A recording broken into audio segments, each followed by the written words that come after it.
agora participar do estudo do livro no Evangelho segundo escreveu Marcos, então peço que você abra no capítulo número 9, por favor. Marcos, capítulo 9.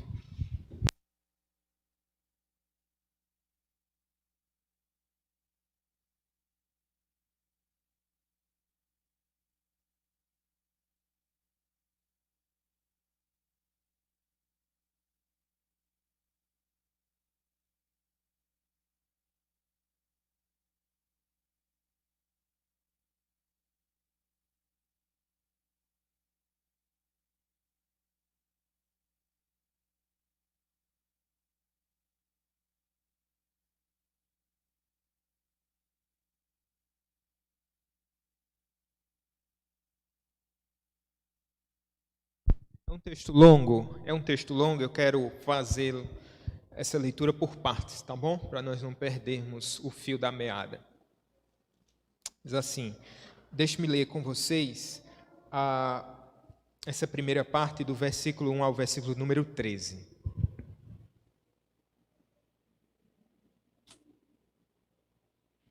Marcos capítulo 9. Deixa eu abrir meu arquivo aqui.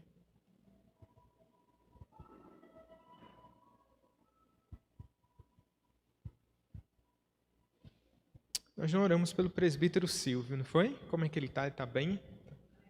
Está melhorando, né? Pronto.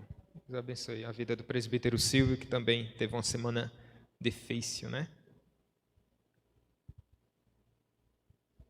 Amados, vamos ler versículos do 1 ao 9. Vamos fazer essa leitura de forma alternada, tá bom? Você está vendo o texto na projeção, eu vou ler os versos ímpares, vocês leem os pares. Diz assim: Dizia-lhes ainda, em verdade vos afirmo que, dos que aqui se encontram, alguns há que de maneira nenhuma passarão pela morte, até que vejam ter chegado com poder o reino de Deus.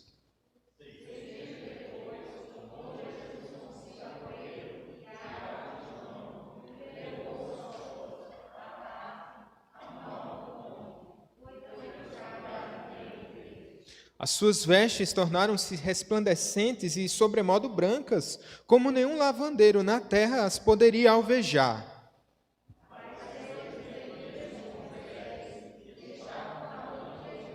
Então, Pedro, tomando a palavra, disse: Mestre, bom é estarmos aqui, que façamos 3 tendas, uma será a tua, outra para Moisés e outra para Elias.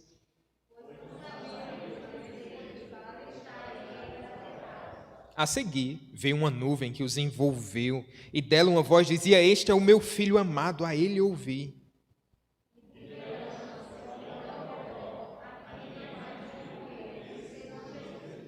Ao descerem do monte, ordenou-lhes Jesus que não divulgassem as coisas que tinham visto, até o dia em que o Filho do Homem ressuscitasse dentre os mortos.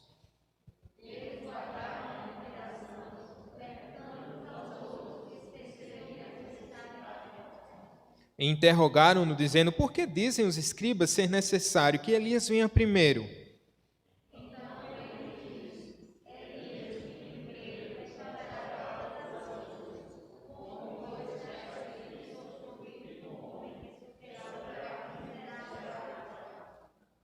Eu, porém, vos digo que Elias já veio e fizeram com ele tudo o que quiseram, como a seu respeito está escrito. Vamos orar? Obrigado por esse estudo, Senhor, no Evangelho de Marcos. Que bênção, Pai, termos a Tua palavra escrita na nossa língua e a gente poder receber instrução da Tua parte, Deus. Que o Senhor nos abençoe, para que não seja somente mais um agregado de conhecimento, mas um meio, ó Pai, poderoso para a transformação, para a edificação da Tua igreja, ó Pai. Para isso a gente precisa, dependemos do Teu Santo Espírito, Pai. Ajuda-nos, ó Pai, em nome de Jesus. Amém. A guisa de introdução, eu quero indicar um livro para os irmãos, aqueles que queiram entender um pouco melhor o livro de Marcos. Tem esse livro aqui do Timothy Keller, que é A Cruz do Rei, né? Ele mostra essa ida do Senhor Jesus como rei, essa vinda como rei e essa entrega do Senhor Jesus como um servo sofredor. Então, ele não é uma exposição de cada trecho mais assim de partes que ele julga ser importante para a temática, para a tese que ele quer defender, mas assim é um livro deslumbrante, incrível. Se você quer ter, eu indico para momentos também de devocional no livro de Marcos, tá bom? A Cruz do Rei. Porque de fato ele é um rei que está sendo entregue nas mãos de pecadores, mas por um propósito divino. Marcos ele vai nos mostrar, até então, ele tem se debruçado sobre a identificação desse Messias. Quem é Jesus Cristo? Então, vai mostrar que ele é o Filho do homem, ele é o Filho de Deus. Na segunda parte do Evangelho, e Marcos ele é exaustivo nessa temática, que é mostrar a paixão de Cristo, mostrar a sua entrega, o seu julgamento, a sua crucificação, a sua ressurreição e ascensão, de modo que ele dedica quase metade do Evangelho para mostrar o reinado desse Senhor. Então, ele é rei por excelência. Então, nós estamos chegando no capítulo 9. Então, há esse desdobrar aqui. Agora, Jesus, até geograficamente, isso começa a ficar assim, claro, que ele está saindo da região da Galiléia, vai passar por Cafarnaum, mas ele está indo para Jerusalém, porque lá em Jerusalém é onde vai ocorrer o quê? O seu processo de julgamento, o seu processo de crucificação. Então, até nesse aspecto de movimento do livro, no aspecto geográfico, a gente percebe Jesus, para onde Jesus está indo, de maneira resoluta, né? Ele quer ir, ele quer chegar até Jerusalém, porque ele quer cumprir todo o propósito de Deus para alcançar, para conseguir a redenção e para resgatar o seu povo, tá bom? Hoje nós vamos ler o capítulo 9, vamos ver, é um capítulo muito dinâmico, porque vocês sabem, Marcos ele é alguém muito dinâmico, ele está escrevendo aos romanos, e os romanos não gostavam muito, como a mente grega, que era o quê? De muita filosofia, de muita tese. Na verdade, os romanos gostavam da prática. Para ele, um herói era aquele que, para além de um intelecto, ele era alguém que fazia por onde? Era alguém que mostrava com seus atos, com suas ações, que ele de fato era um herói. Então aqui está mostrando esse Jesus Cristo que de fato, na prática, ele é alguém que não somente falava ser o rei, não somente dizia que ia se entregar, mas de maneira muito prática, ele estava indo para Jerusalém, estava indo se entregar por nós pecadores. Então, essa dinâmica. A dinâmica foi tão grande que até eu falei rápido e me cansei logo no começo. Então, vamos lá. Primeira parte aqui, eu quero falar de algumas experiências nesse capítulo. Primeiro, eu quero falar de uma experiência marcante, porém sem entendimento. Nós vamos ver essa primeira parte. Depois eu quero ver com vocês, a partir do versículo 13, uma experiência de frustração, né, da parte dos discípulos, e depois essa experiência do reino, a experiência prática, o que faz, como deve se comportar aquele que faz parte do reino de Deus, tá bom? Primeira coisa, a experiência marcante, mas sem entendimento. O que é que está acontecendo aqui, especialmente a partir do versículo 2? Um dos atos assim mais deslumbrantes do ministério de Jesus, que é a transfiguração, que é o quê? Em resposta ao que diz o versículo 1, quando Jesus está falando que, em verdade vos afirmo, que dos aqui se encontram, ele estava falando para os seus discípulos, né? Há alguns que de maneira nenhuma passarão pela morte até que vejam ter chegado com poder o reino de Deus. Então agora se passam 6 dias e essa experiência vem de encontro àquilo que Jesus tinha dito. Alguns haveriam de ver essa manifestação poderosa do reino de Deus. Quem? Tiago, Pedro e João. Agora eles estão num monte, muito provavelmente o Monte Hermon, não há uma certeza quanto a isso, que o texto não diz, mas provavelmente está ocorrendo no Monte Hermon, no qual Jesus ali, ele é transfigurado, a palavra aqui é a mesma raiz de metamorfose, é uma transformação. Não que Jesus está se transformando em Deus, porque Ele é Deus, Ele é cheio de glória, mas Ele está mostrando um pouco da sua glória para alguns desses seletos discípulos. E aqui a gente pode entender que é a Shekinah, e essa passagem, ela tem ela é análoga ao que ocorreu lá em Êxodo com Moisés. Vocês lembram de Moisés? Que ele sobe ao Monte Sinai, ele vê a glória de Deus, ele deseja ver a glória de Deus. O Senhor Deus diz assim: olha, se você ver a minha glória, você vai morrer. Então, faz o seguinte, você se esconde. Deus dá um jeito dele provar um pouco dessa glória. Você se esconde aqui numa fenda, você vai, de alguma maneira, sentir a minha presença. Quando Moisés está nessa experiência transcendental, o seu rosto ele fica resplandecente. E o texto aqui vai dizer que as vestes de Jesus tornaram-se resplandecentes, sobremodo brancas, e ele é transfigurado diante dos olhos desses discípulos, da mesma forma que Moisés, só que há uma diferença aqui. Moisés, ele viu a glória de Deus. Cristo, ele é a própria glória de Deus. Moisés, ele reflete a glória de Deus como alguém que reflete a luz do sol, mas Jesus é o próprio sol da justiça. É diferente. Então, veja os discípulos experimentando a chegada do reino de Deus com poder, a manifestação diante dos seus olhos ali do próprio Deus. O que é que isso significa? Primeiro, é uma passagem análoga ao que ocorreu com Moisés, e a Shekinah é a presença de Deus. Lembra que a presença de Deus baixava e ela acompanhava o povo no deserto? Essa presença que veio ao tabernáculo, Deus mostrava a sua presença, dava essa experiência, ele de alguma forma permitia se revelar ao povo, né? E aqui é esse Shekinah, essa Shekinah. Agora, o próprio Deus, perceba, se Moisés sobe ao Sinai, o próprio Deus agora vem ter conosco. Ele é o Deus conosco. E ele demonstra essa sua glória. Isso prefigura duas coisas. A primeira delas é a ressurreição, e ela também é uma antecipação da exaltação do Senhor Jesus. Então, ela prefigura essas duas coisas: ressurreição e exaltação.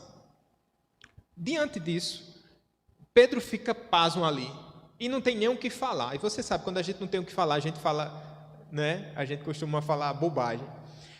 Pedro tem uma brilhante ideia. Ele diz assim: já sei, bom estarmos aqui. Isso nos remete a um coração que está alegre na presença do Senhor. Aí ele diz: já sei, vamos construir 3 tendas aqui, porque aparecem lá quem? Elias e Moisés. Elias, prefigurando aqui os profetas, e Moisés, vocês sabem?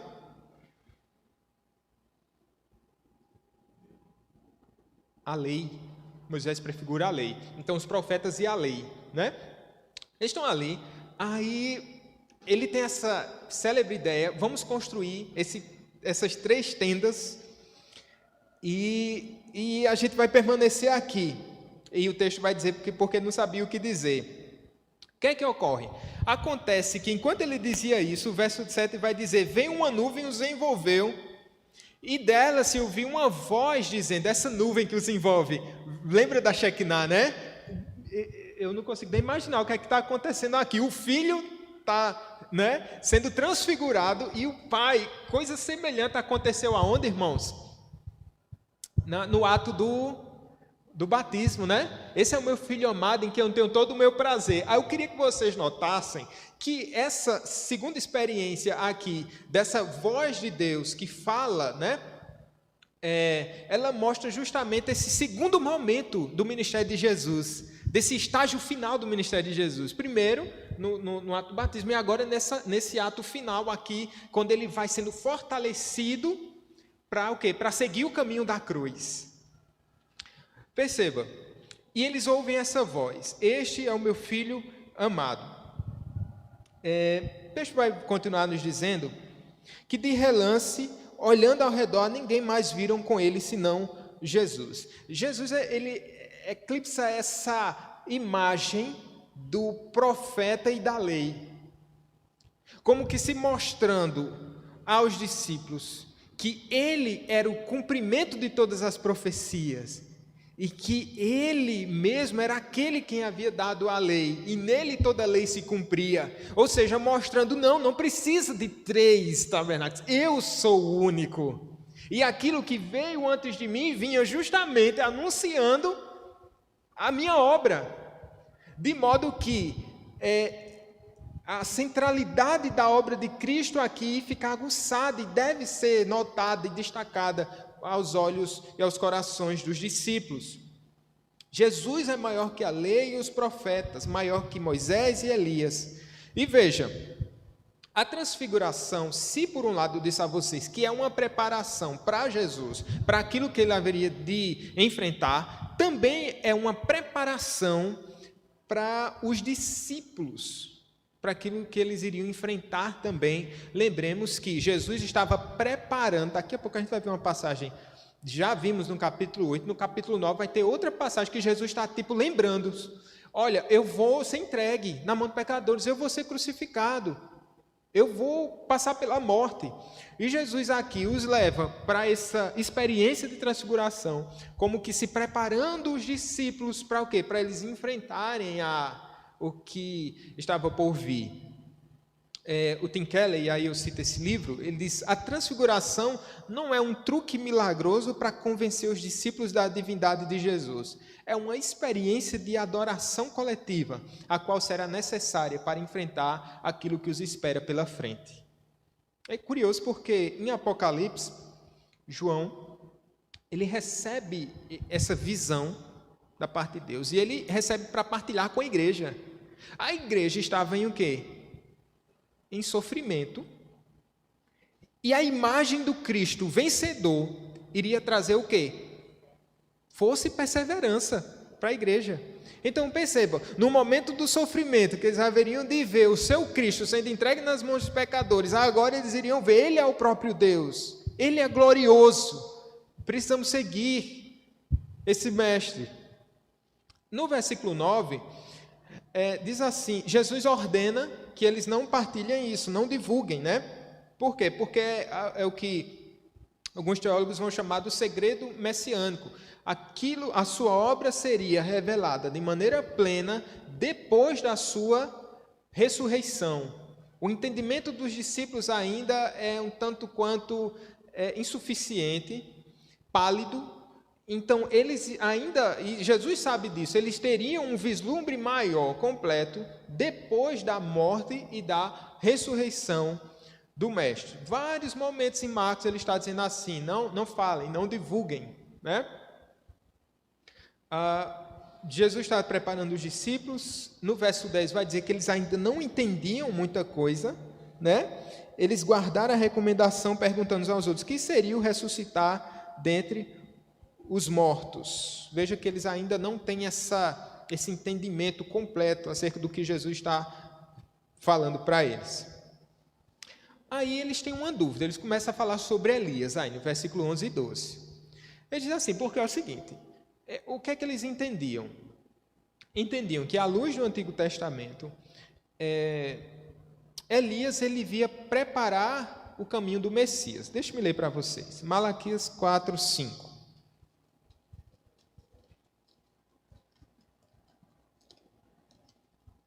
Malaquias é o último livro do Antigo Testamento, tá bom? Aí diz assim, eis que vos enviarei o profeta Elias, antes que venha o grande e terrível dia do Senhor. Então eles tinham dúvidas acerca do que tinham acabado de ver, se Elias estava lá no monte, e cadê a obra dele? Ele ainda virá? Ou o Senhor é o próprio Elias? E Jesus vai dizer aqui, trazer entendimento a eles de que essa restauração final que eles aguardavam seria o quê? Na segunda vinda. E Elias, ele veio para preparar o caminho do Senhor. E quem é Elias? Vocês sabem? Vocês lembram quem é Elias? João Batista. Ele que veio preparar o caminho do Senhor. E Jesus vai dizer, Elias já veio. Elias é João Batista, ele já veio. Então perceba que a falta de entendimento, ainda de discernimento dos discípulos. Elias já veio, ele já cumpriu a sua missão. E aí a gente vai ver isso nos versos 11 e 12. No 13, aliás, que ele vai dizer que Elias já veio. E diz assim, fizeram com ele tudo o que quiseram, como a seu respeito está escrito. Ou seja, não ouviram e acabaram... João Batista foi morto, né? Mas cumpriu a sua missão de preparar o caminho no Senhor, o voz que clama no deserto, né?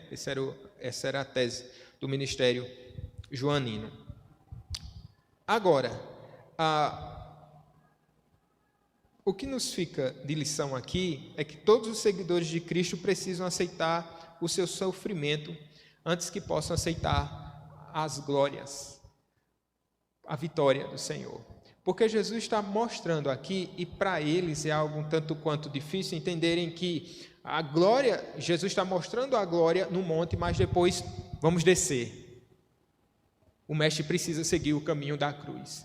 E esse é o caminho de vocês. Por quê? Porque ele mesmo havia dito em Marcos 8 que aquele que quer vir após mim, diz ele, deve negar a si mesmo, tomar a sua cruz e segui-lo. Então, para os discípulos, começa a imaginar assim, se eles tinham dificuldade em entender o sacrifício de Jesus, a morte de Jesus, eles tinham dificuldade em entender o seu próprio discipulado, seu próprio chamado. Porque o chamado para seguir Jesus é depois que o mestre se entrega, não é? É um caminho de sofrimento. Então, para eles, as coisas estão ficando ainda em ordem dentro da cabeça deles, tá bom? Isso é interessante para nós, onde muitas vezes, na nossa própria teologia prática, nós entendemos que a glória não antecede a cruz, porque para muitos não existe a teologia da cruz, só existe a teologia da glória. Não existe o caminho do sofrimento, só existe o caminho do quê? Da prosperidade, só existe o caminho da vitória, do decretar, disso ou daquilo. Então, Jesus está mostrando aqui qual é a ordem aqui. Primeiro a cruz, depois a glória. Nós vimos essa primeira experiência aí, uma experiência gloriosa, mas sem entendimento. Eles provaram de uma coisa tão bela, mas não conseguiram extrair dali o melhor, não é? Mas Jesus, que é o mestre por excelência, vai colocar na casa em ordem. Segunda experiência é uma experiência de frustração e fraqueza. Por quê? Jesus agora, o texto vai nos mostrar, a partir do versículo 14,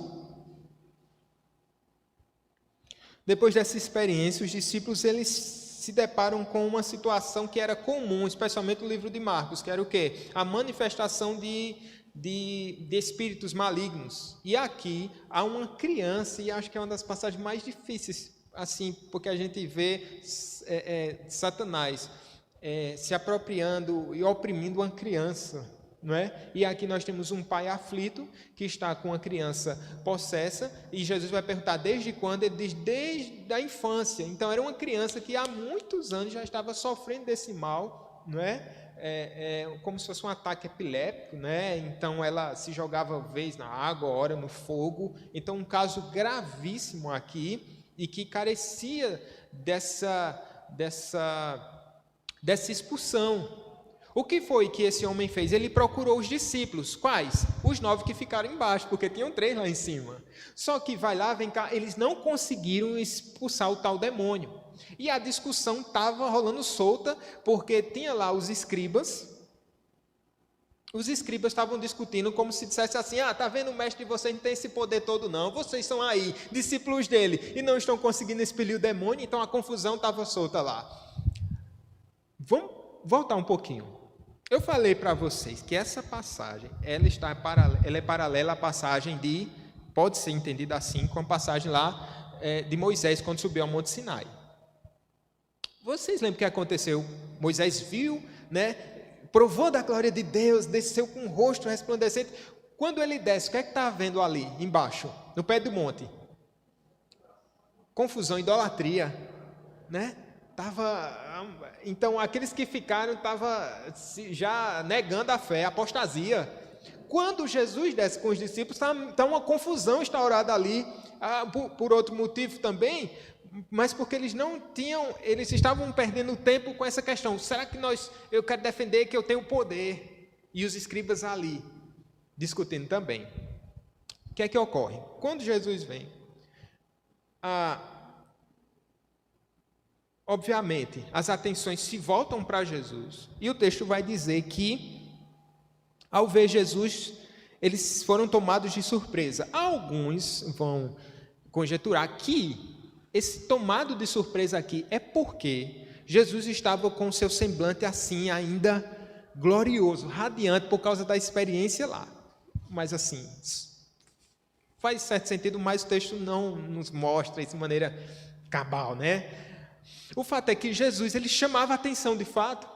E se os discípulos fraquinhos não conseguirem expelir o demônio, vamos para Jesus, que ele vai resolver. É o que está acontecendo aqui. Toda discussão aqui, ela cessa. Os discípulos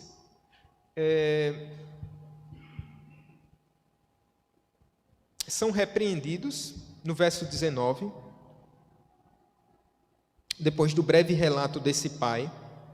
A atenção de Jesus aqui é algo especial, né?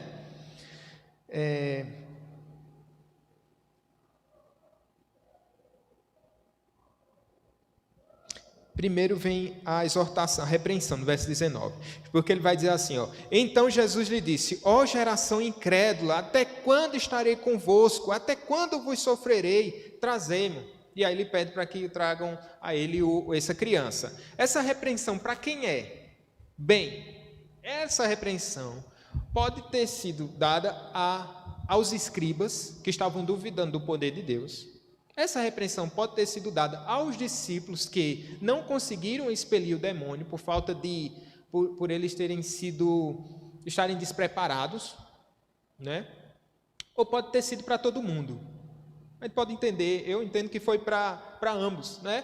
Tanto para os escribas lá, que estavam sendo incrédulos, quanto para os discípulos também, que não estavam preparados, mesmo vendo, e eles precisavam dar procedimento ao ministério do Senhor Jesus, e o próprio Jesus deu-lhes autoridade, né? Para fazerem coisas ainda maiores do que eles mesmos tinham, do que o próprio Jesus fazia. Pois bem, começa do verso 20 ao 27, uma tremenda experiência aqui de libertação. Aí é a fala de Jesus para com esse homem aflito. Ele vai dizer, vamos ler na íntegra aqui, verso 21. Perguntou Jesus ao pai do menino: há quanto tempo isso lhe sucede? Ele diz: desde a infância.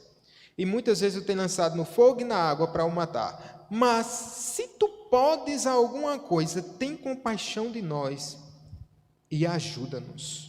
Muitas vezes essa expressão aqui parece um condicional. Se tu podes, muitas vezes ela é isso aqui, ó. Já que o Senhor pode, faça. Não remete mais a uma questão de dúvida, mas de uma certeza. É uma diferença por causa da nossa língua, né? Já que o Senhor pode fazer. E eu sei que tu és, faça. Júnior.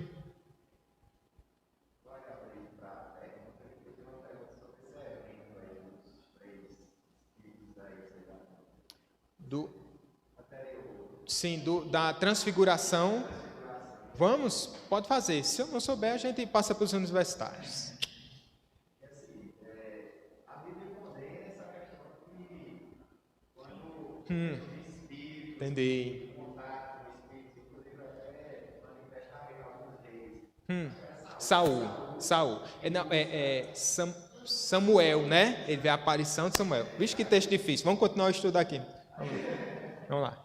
Aí assim, a Bíblia condena essa busca dele pelos Espíritos, se relacionar com o Espírito, alguém que já morreu, uma coisa desse tipo. E aí, vem esse evento, Certo. e aparecem 3 Espíritos, aí ele está se relacionando com ele. Realmente, exato. Então, assim, a Bíblia condena isso. E de repente Jesus está ali fazendo uma coisa, vamos dizer assim, relacionando com o Espírito, vamos dizer assim, se fosse dessa Sim. ótica, vamos dizer assim. Então, assim, isso é um prato cheio para os Espíritos, né? Dizer, ó, tá vendo aí? Exato. Então, assim, a gente até entende essa questão da simbologia, da lei, dos profetas, mas como é que fica essa questão dos Espíritos nessa história? Certo. Não consulta os Espíritos, não relacionar. Certo. Pode falar. No caso, Elias no Velho Testamento recebeu por Elias mesmo, né? Assim, e não como João Batista. Certo. Então, essa dúvida que eu fiquei agora, se Elias era João Batista. Então, e o Elias no Velho Testamento era João Batista também? Você está entendendo? Entendi.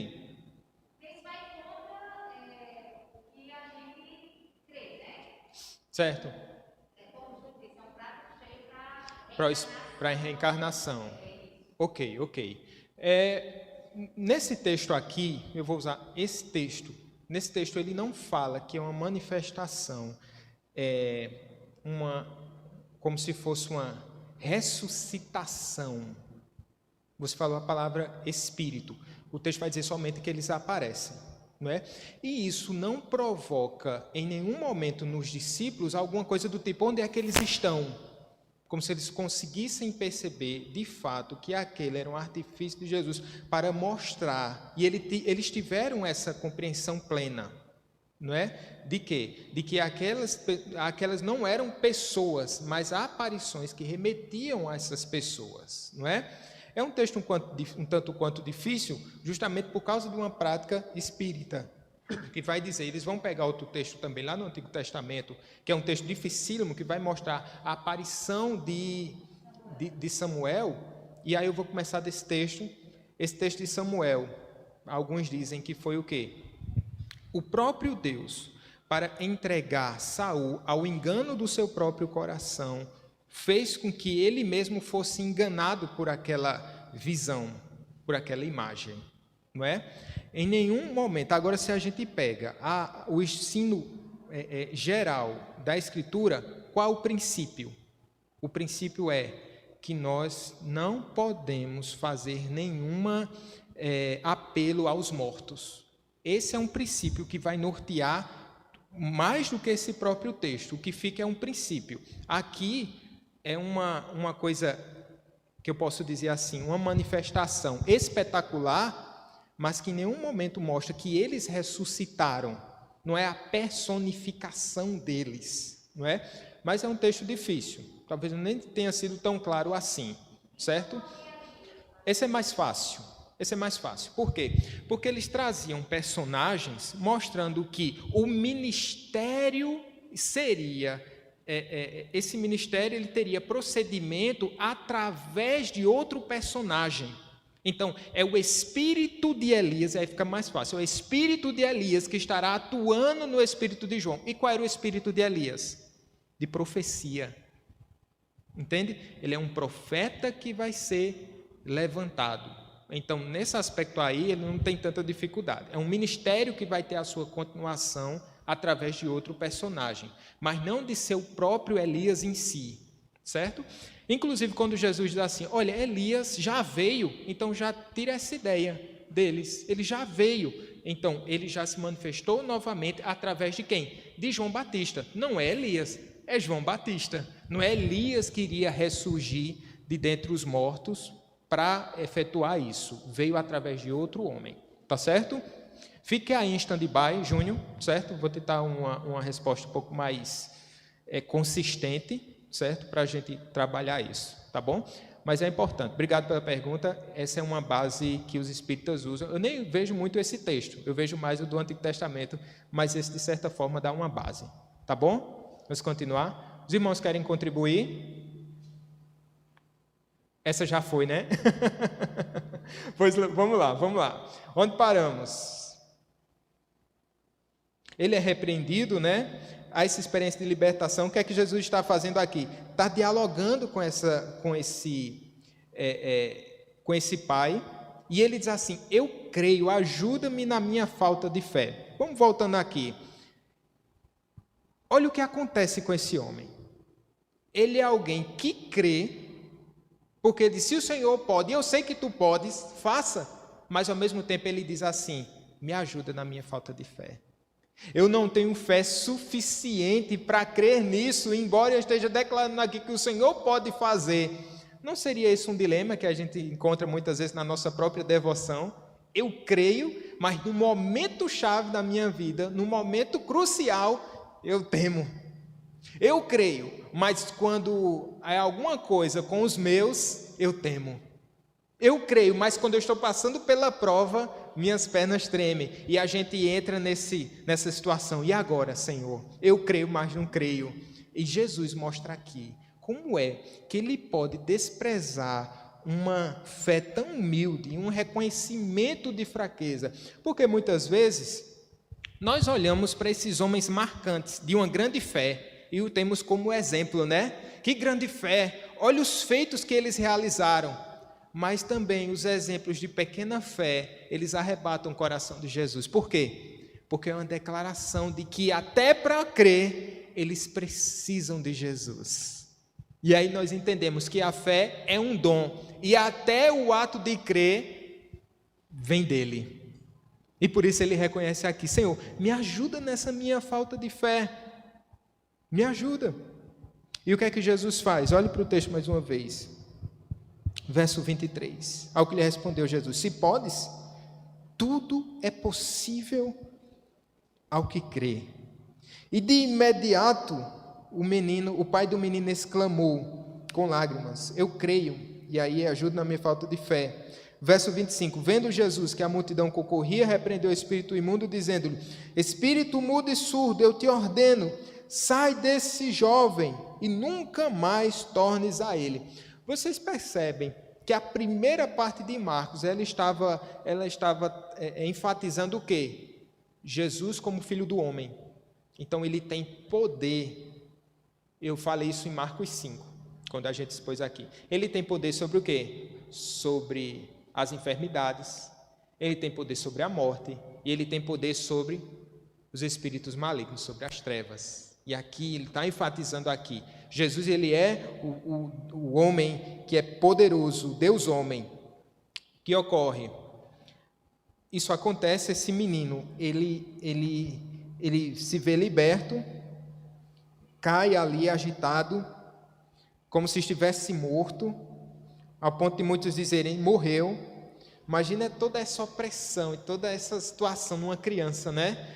Se você já viu algum ato de possessão demoníaca, é um ato desgastante do ponto de vista espiritual como do ponto de vista físico. E muitas vezes você vai para as vias de fato para segurar para ele não bater, para todo um desgaste. Imagina só num pequenino isso, né? Como Satanás, ele é terrível, né? Como ele é um ser desprezível, como ele é inimigo de Deus, que ele pega um infante e faz coisas desse tipo. Mas glórias a Deus, pelo poder sobrenatural do Senhor Jesus Cristo. E toda farra e toda festa de Satanás cessa quando o Filho de Deus diz: saia, e ele tem que obedecer. É assim na nossa vida, não mais como uma possessão demoníaca. Os crentes não ficam possessos, mas eles podem ser oprimidos por Satanás. E vocês podem, pela palavra de Deus e por meio do Espírito Santo de Deus, retomarem as suas vidas e terem essa palavra de fé em nome de Jesus. Satanás, ele não tem, tudo o que ele podia fazer por mim foi desfeito pela obra de Cristo. Toda a sua condenação, tudo, se ele tinha algum poder contra mim, na cruz do Calvário, ele recebeu a sua última pasada de terra. Ele não tem mais poder sobre nós, meus irmãos. Não tem mais poder sobre nós. Existem tantos crentes que têm medo do diabo, não é? Não temam, não temam. As obras do diabo, ele é o valente que foi amarrado. Que Jesus entrou na casa dele e amarrou o valente. Eita, esse Jesus que é valente mesmo, esse Jesus que é poderoso, esse Jesus que é glorioso. E em breve, esse maligno será lançado no lago de enxofre, de fogo, para todo sempre. E vai deixar de perturbar os crentes. E vai deixar de reinar em tese nesse mundo. Amém, meus irmãos? Essa é a vitória do povo de Deus. Aí eles perguntam, os discípulos veem tudo, naturalmente isso já pergunta. A gente tentou expulsar esse demônio. A gente não conseguiu. Por quê? E essa pergunta, ela é natural, porque pelo fato de eles terem recebido a autoridade sobre os espíritos malignos, como diz lá no verso 3, versículo 15, que diz assim: e a exercer a autoridade de expelir demônios, foi dada essa autoridade para eles, eu disse para vocês, mas textualmente está aqui, versículo 15 do capítulo 3 e verso 7 do capítulo 6, diz assim: chamou Jesus os 12 e passou a enviá-los de 2 em 2, dando-lhes autoridade sobre os espíritos imundos. Já que o Senhor nos deu essa autoridade, o que foi que deu errado? Qual foi a fórmula que a gente não falou? Na época já haviam os caças-fantasmas, né? Lembra dos caças-fantasmas, né? Aqueles que expeliam demônios, os judeus. E eles tinham palavras, eles diziam, expulsavam esses demônios em nome de mestres da época. Então estava acontecendo. E os discípulos ficam, o que foi que aconteceu conosco? Por que a gente não conseguiu expulsar esse demônio? E aí Jesus vai dizer algo que é de praxe. Falando da necessidade de haver uma preparação, né? Respondeu-lhes, esta casta não pode sair senão por meio de oração e de jejum. Mostrando aos discípulos assim, a lição é, não pensem que pelo fato de vocês levarem o nome de Cristo, vocês não precisam ter uma preparação. Não é pelo nome. Tem um episódio em Atos dos Apóstolos, que tem um espertinho lá, que vê Paulo expelindo demônios, então ele vai, eita, eu vou fazer isso também, né?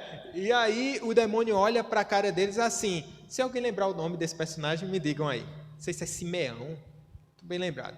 O demônio diz assim, eu sei quem é Paulo. Ele diz assim, eu te expulso, né? Em nome de Jesus. Aí o demônio diz, eu sei quem é Paulo, eu sei quem é Jesus, mas você, quem é? Quem é você?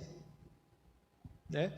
Mostrando, irmãos, uma face da igreja que penso que é a mais vulnerável hoje, uma das mais, que é o quê? A falta de, entende bem o que eu vou dizer, né? Dentro de um ambiente evangelical tão abrangente, isso pode soar diferente. Falta de autoridade espiritual, gente. A nossa vida ela é tão cômoda que a gente não percebe os ataques de Satanás. E a gente acha que por estar tudo bem e por nós não termos essas experiências de Satanás se apropriando de maneira tão trágica aqui de pessoas, que Satanás não está agindo. Ele está agindo. E a igreja muitas vezes ela despreza, talvez por uma resposta. Meu Deus, eu não posso ir tão longe aqui pelo horário. Por uma resposta equivocada a um segmento de igrejas onde diz que tudo é o diabo e traz o diabo para o púlpito e entrevista os demônios, e uma resposta a isso a gente diz assim, não vamos dar crédito, não vamos dar ênfase. Claro, a gente não vai dar crédito nem ênfase, mas negar que há uma atuação do diabo na nossa época, ele é príncipe desse mundo mal, aí nós já estamos incorrendo em outro equívoco, em outro erro, não é? Me parece que nos falta autoridade. Certa vez,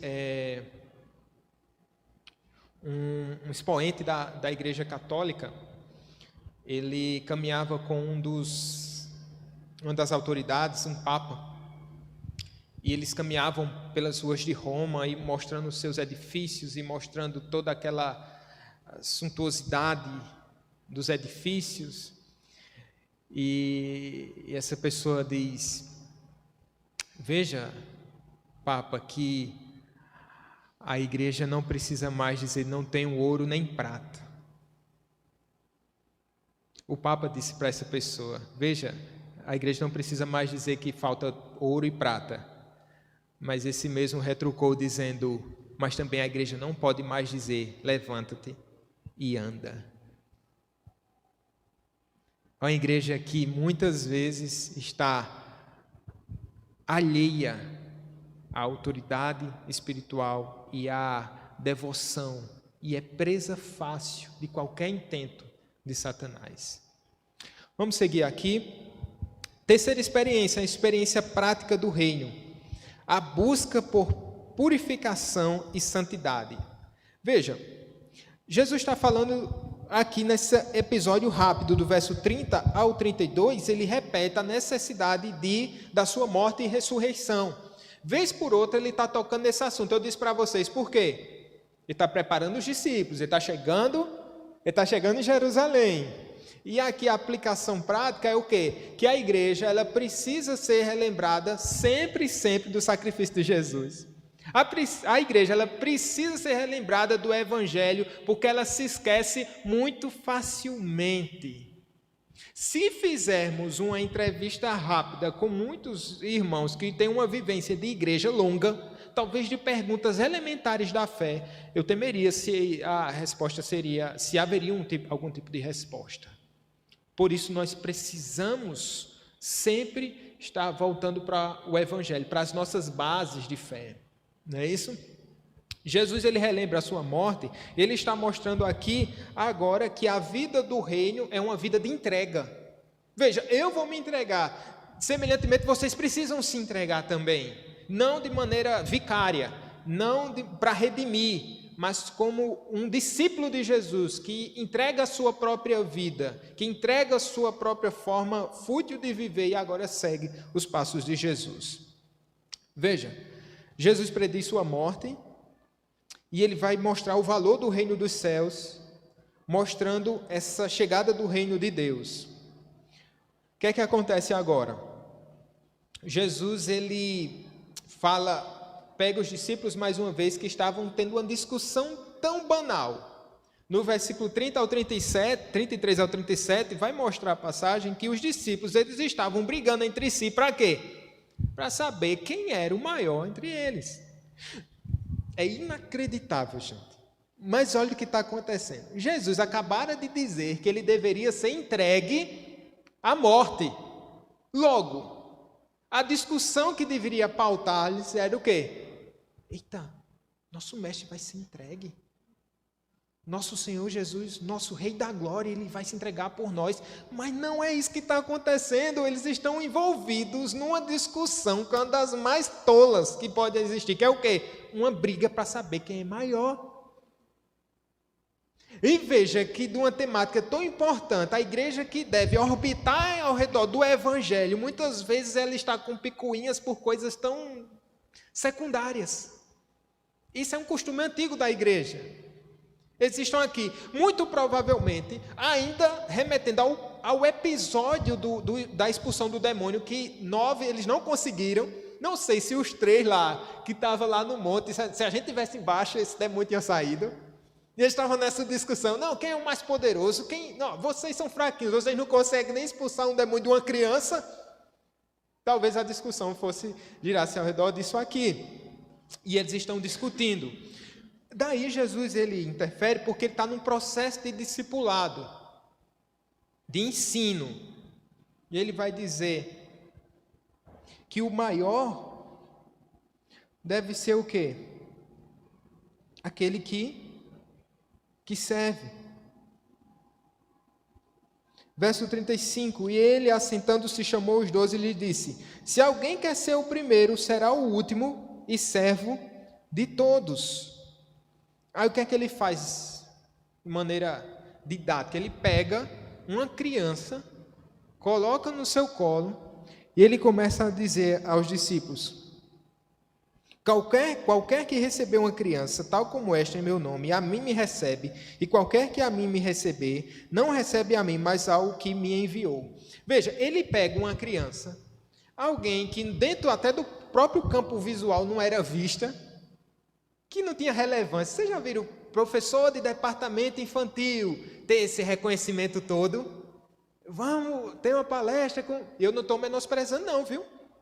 Eu estou só mostrando a vocês, fazendo mais ou menos o paralelo, o que é que Jesus estava fazendo aqui. Ele pega um infante, não que as crianças não tenham valor para Jesus, nem que o valor para nós de uma criança seja diminuto, pelo contrário, ela está dando o reino dos céus. Mas perceba que não há ibope, não há relevância, né, muita para quem trabalha com crianças. Também pode se referir a criança ser despretensiosa, mas nem sempre é isso, né? Porque tem criança que é pretensiosa. Onde você usa mais que criança tem esse negócio de querer ser o melhor, de vez em quando fica os dois guri brigando, enfim, aquela coisa que vocês já sabem.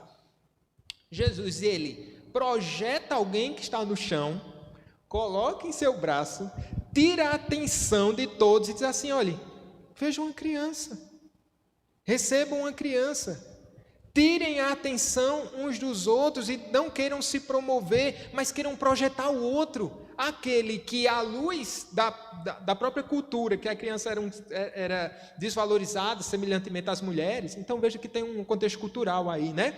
Ele coloca no braço assim, alguém que no meio deles era alguém que tinha menor valor, ele coloca uma criança nos braços e diz assim,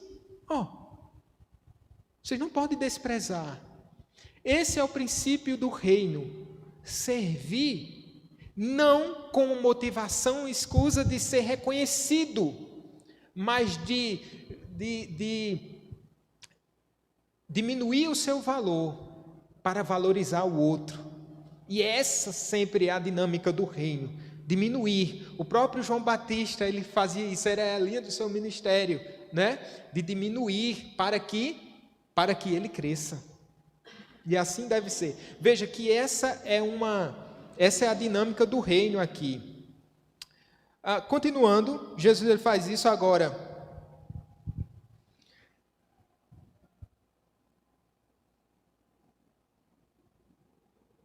Ele fala da necessidade de tolerância. Primeiro a necessidade de humildade, depois a necessidade de tolerância. Porque ele escuta falar, dos versos 38 ao 41, né? Ele escuta falar, os discípulos escutam falar que tem gente exorcizando lá, expulsando demônios. Eu disse para vocês que era uma prática corrente na época. E eles dizem assim, mas a gente não autorizou. Eles não, a gente é discípulo do Senhor Jesus e a gente quer proibi-los de fazer isso. Aí Jesus olha assim, que conversa é essa? E Jesus diz, não os proibais de fazer isso. Porque quem não é contra nós, é por nós.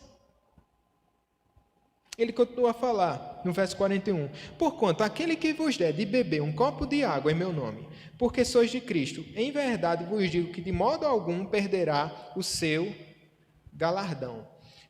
O fato é que os próprios discípulos, que não conseguiram nem expelir um demônio da criança, agora eles estão com ciumeira, porque tinha um grupo que supostamente estava expelindo demônios em nome de Jesus e estavam conseguindo, eles dizendo, a gente, no colégio apostólico, a nata do que há no reino de Deus, a gente não consegue, aí tem alguns aí que estão fazendo isso, eles começam a bater essa ciumeira, vamos proibir Jesus. E às vezes essa é a nossa prática também.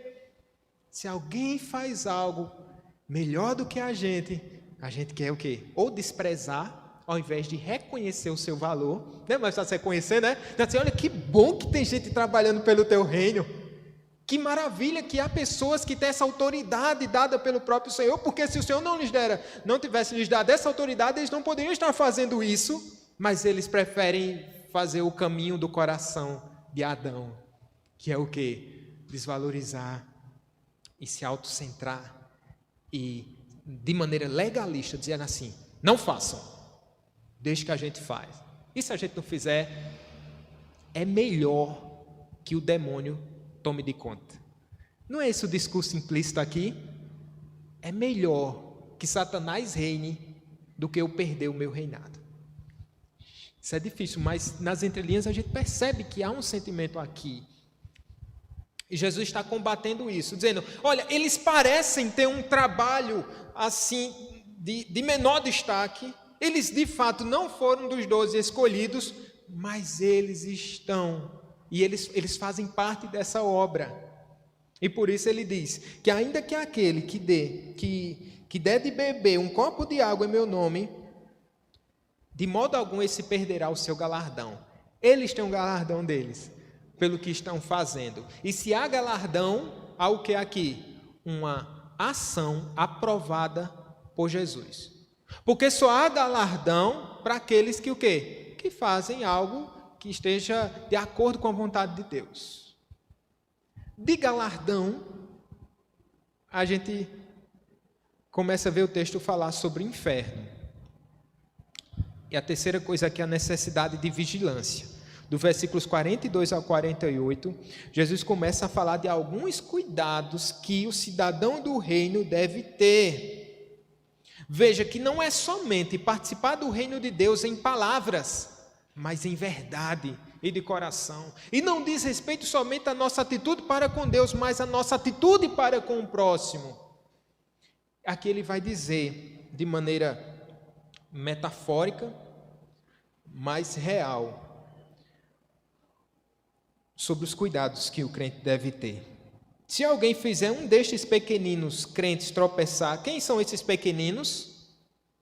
Ele acabou de falar dos pequeninos. Veja, ele usou uma criança para falar de um pequenino, e ele usou esses que estavam expelindo demônios, como sendo os pequeninos também no reino dos céus. Se alguém, vocês estão mexendo com eles, se alguém fizer um deles tropeçar, esses meus pequeninos, é melhor que pendurasse ao pescoço uma grande pedra de moinho. Essa grande pedra, né, que era amarrada por um estaca a uma parte do animal, não é? Uma pedra pesada. Ele está dizendo, é melhor pegar uma dessas pedras e amarrada ao pescoço, ser lançado ao mar. Ele continua dizendo, vai falar da mão, vai falar do pé e vai falar dos olhos, dizendo assim, se esses órgãos se fazem pecar, isso aqui é uma metáfora e também uma hipérbole, ele diz assim, ó, é melhor que você corte esses membros, porque é melhor chegar no céu decepado do que ir para o inferno inteiro. Obviamente que ele não está mostrando aqui, não está fazendo uma teologia, irmãos. Teve um cara na história da igreja chamado Orígenes. Orígenes, ele tinha uma compulsão sexual desmedida. Aí o que foi que ele fez? Eu não sei nem se eu deveria dizer. Ele cortou o seu membro. Para quê? Para não ter mais esse tipo de tentação.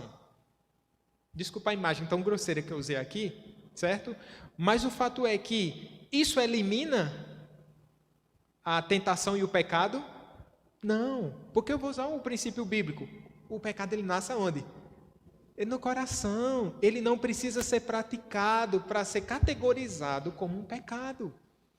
Entende? Então, Jesus está falando aqui dos cuidados extremos que se deve ter quanto ao pecado. Se eles estavam sendo legalistas lá, dizendo assim, a gente vai proibir aqueles homens de estar expulsando o demônio. Jesus está dizendo, sejam extremistas com vocês em relação ao pecado. Domine o coração de vocês, domine as ações de vocês e preservem os meus pequeninos de incorrer em erro. Qual a lição geral aqui? Eu já disse para vocês que isso não deve ser levado ao pé da letra, porque senão o crente de verdade, ele estaria todo decepado aqui. Não é verdade? Mas o princípio é, leve o pecado tão a sério, que você entenda que a consequência de uma vida de pecado desenfreada é o inferno. E ninguém falou tanto sobre o inferno quanto Jesus. Há um discurso que diz assim, Jesus só fala de amor, né? Jesus só fala... Foi ele que mais falou sobre condenação e mais falou sobre o inferno. Para quê? Para nos livrar, porque é ele que nos livra da ira vindoura. E ele, que é o único capaz de nos livrar da ira vindoura, ele fala do que é a ira vindoura, para que temamos e corramos para os pés do Senhor Jesus. Só ele pode nos livrar dessa terrível e tenebrosa condenação aqui. Então, é uma vida de pecado desmedido e desenfreado, e um sinal de alguém que não faz parte do reino de Deus, talvez visivelmente, mas não espiritualmente. E esse alerta é sempre importante, não é, meus irmãos? É sempre importante. Ele termina falando da necessidade de pureza, do 49 ao versículo 50, eles falam que os discípulos eles são sal da terra.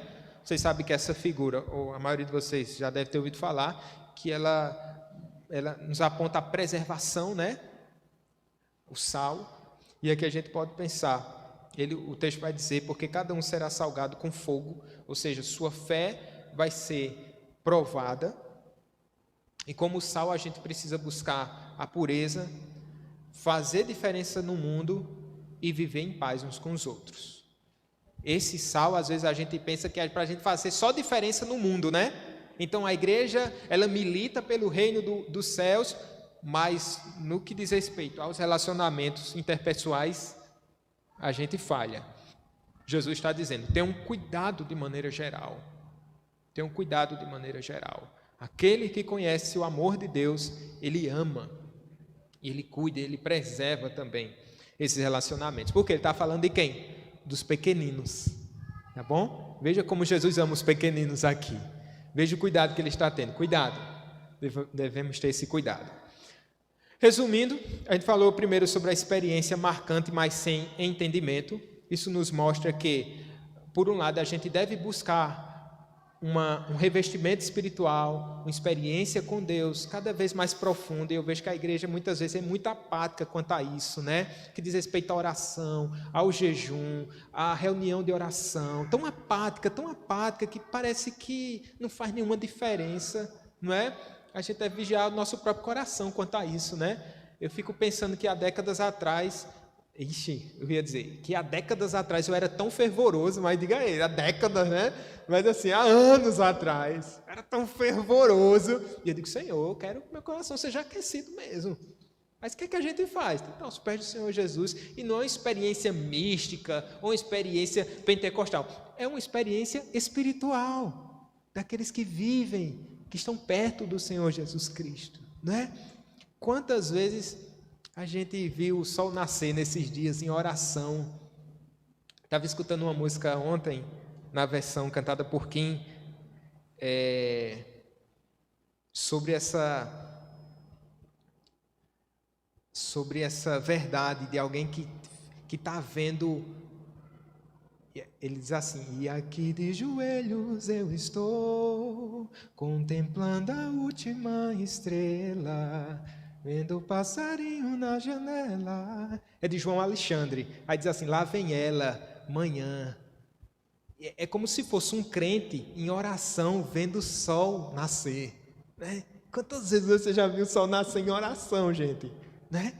Quanto nos falta desse fogo, desse desejo de estar perto do Senhor Jesus, né? A experiência de frustração e fraqueza, não é? Somos limitados, mas dentro dessa frustração dos discípulos não terem expelido o demônio, ao caminho da fraqueza de dizer assim: minha fé é pequena, Senhor, me ajude. E a gente tem essa lição, não de heróis da fé. Esse texto não mostra um herói da fé, mas mostra alguém falido, de uma fé diminuta, mas que está em lágrimas, dizendo: me ajude, Senhor, na minha falta de fé, me ajuda.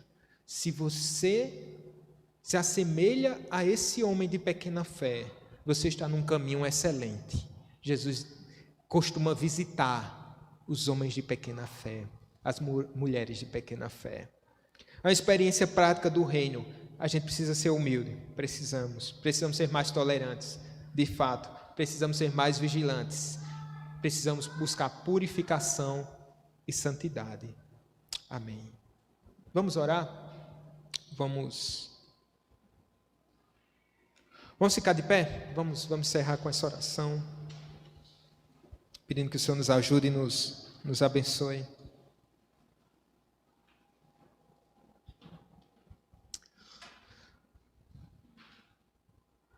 Meu Deus, somos homens de pequena fé, verdadeiramente.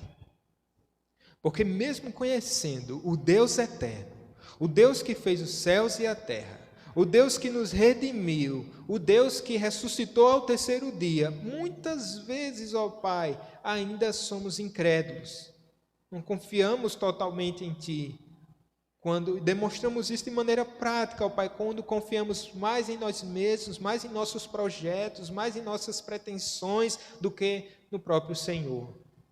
Ajuda-nos, ó Pai, na nossa falta de fé. Senhor Deus, que o Senhor nos ajude a termos esse discernimento espiritual, essa profundidade, Senhor Deus, essa intimidade que o Senhor guardou para aqueles que o Senhor mesmo ama.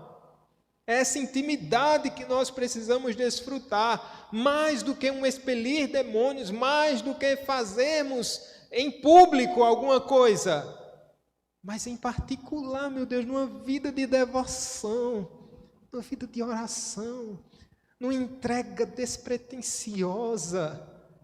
Oh Senhor Deus, o que foi que aconteceu conosco? Porque somos uma terra tão seca, Pai. Ajuda-nos, ó Pai. Derrama, Senhor, essa Shekinah sobre nós. O Senhor que já nos salvou poderosamente, já nos visitou. O Senhor continua a nos visitar pelo Teu Espírito Santo. Ajuda-nos, ó Pai, na nossa pequena fé. Como cidadãos do reino, ajuda-nos, ó Pai, a sermos humildes, a sermos tolerantes, a sermos vigilantes, a sermos, ó Pai, sal nessa terra tão insípida, ó Pai, mas muitas vezes é a nossa alma que está sem sabor. Ajuda-nos.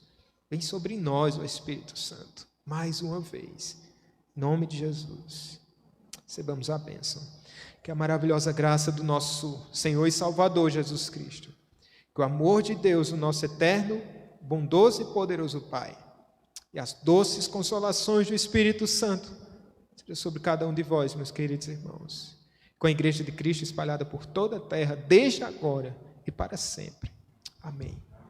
Amém. Amém, meus irmãos? Um excelente domingo para todos, um bom almoço. Venham mais tarde, tá bom? Às 18 horas, a gente vai estar aqui em adoração. Fiquem na paz.